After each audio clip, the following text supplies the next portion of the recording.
Alright everybody, GhostMAFIA here. Just going to do a little install video here on the manual headlight switch. This is the switch here. You've got basically your switch, your LED lit switch, the two OEM connectors that'll go right into your wiring harness, and then a ground wire that you're going to have to hook up if you want the LED light. If you don't want the light at all, which I don't know why you wouldn't, but if you don't, just unplug the ground wire, don't hook it up, and you will just have a blank switch with no light.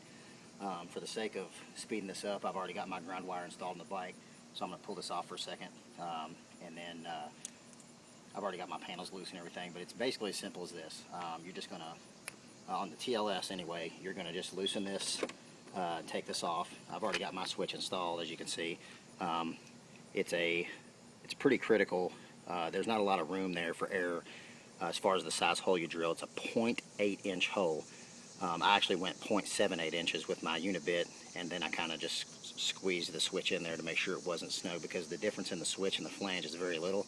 So if you over drill that hole, the switch may push all the way through, so be cautious of that when you do it. I'm just going to set this down for a second. But basically you're going to pull that cover off, and underneath there you dig out your wiring harness. Here is of course your OEM yellow connector, the dreaded yellow connector.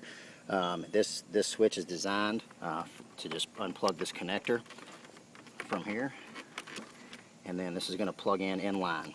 So you're going to hook one half here and the other half. A point of note here is that these are all new pins, and so it's kind of stiff to get in there because everything's new. So really make sure you push in there and make sure it clicks in, and don't give a tug on both sides to make sure that it's locked in. And then the only other thing you do is hook up the ground wire, which, like I said, I already have mine hooked up for sense of speed on this video. I found a nice little spot in there, which is right on the fuse box. It's hard to see. You're probably not going to see it on this video, but there's a screw that goes into the fairing stay right next to the fuse box, and that's where I found to hook my ground wire up. It's pretty much that simple. Before I tuck everything in there, I'll show you how it works. We've got the bike is turned on now, and then the headlight, the low beams are going to be switchable. Here's your LED lit up here. Let me note one other thing. I have it switched now to where this LED comes on when I turn the headlights on. You can actually switch these two positive wires around. If you want to switch those around, you can actually have it to where it will always be on. And now if you notice, my LED's lit no matter if the switch is working or not. So if you prefer to have it always on, just switch those two positive wires. If you'd rather have it the way I would like mine anyway, is only on when the headlights are on, which is how I'm going to ship it to you guys, already assembled that way. That way it's kind of a reminder, if this light's not on, your headlights are not on, as you can see. Now let me step around here and show you one thing. You'll notice this is all turned off, but I left the high beams controllable still from your handlebars. So this manual headlight switch is only to kill the low beams. I kind of mentioned on there I did it for kind of a fail-safe in case for some reason this switch were to ever fail on you out in the field for whatever reason. You wouldn't have headlights, so you could just flip your high beams on your handlebar, and as long as the connectors are still good and hooked up and everything, those should work just fine. Back around here, and then all you need to do at this point is just tuck in all your wires, find a good place that you want the install, which again on mine I put right here it's a good spot in my opinion for the TLS. Now the TLR is going to be a little bit different. I'm not sure the yellow connector is going to be in the same exact spot, but the install is the same.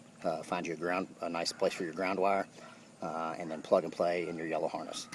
This is completely reversible, so you're not doing like hacking into your harness and things like that, doing it manually. So that if you ever want to reverse this mod or anything, you just unplug this and plug your yellow harness back in. Other than that, if you have any questions about this, I'm also going to include a couple of things in the instructions when I send it out. One thing about in the instructions is there are other things that go through this connector.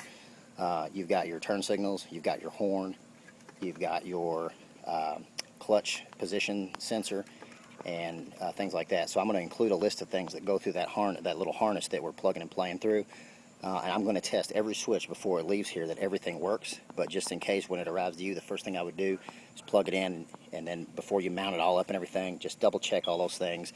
like I said, I'll give you a list of things to check, your turn signals, your horn, and so on, to make sure everything's working, and then find you a permanent mounting spot and mount it up. That's pretty much it. It's really just that simple. You pull your panel, plug it into your OEM harness, plug up the ground wire, and find a place to mount the switch. And it's going to be that simple. If you have any questions, just PM me, or you can email me directly, ghost360mafia@gmail.com. And if you have any other questions, just hit me up. Later.